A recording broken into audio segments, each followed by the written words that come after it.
বিভ্রান্ত হবেন না যে প্রার্থীটা এই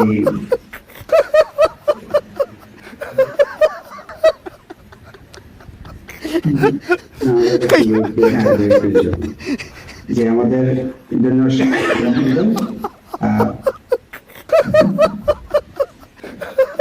যে কিনা কথা বলার সময় তার পাশের ব্যক্তি তাকে কথা শিখিয়ে দিতে হয়, যে কিনা নিজের বক্তব্য নিজের মনের ভাব প্রকাশ করতে গেলে অন্য কেউ তার কানে ফিসফিস করে বলতে হয়, সে সংসদে দাঁড়িয়ে আমাদের পক্ষে কি বলবে?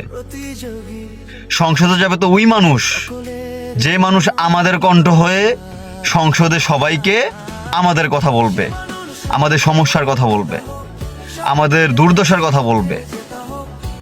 আর সে একজনই, হাসনাত আব্দুল্লাহ। তার বিকল্প দেবিদ্বার মাটিতে এই মুহূর্তে আর নাই, আমাদের ক্যাপ্টেন। সো সবাই 12 তারিখ সারাদিন শাপলাকলি মার্কায় ভোট দিয়ে বিশাল ব্যবধানে জয়যুক্ত করে সংসদে পাঠান হাসনাত আব্দুল্লাহ ভাইকে। ইনশাআল্লাহ আমাদের কণ্ঠ হয়ে, আমাদের স্বর হয়ে কথা বলবে সংসদে হাসনাত আব্দুল্লাহ ভাই।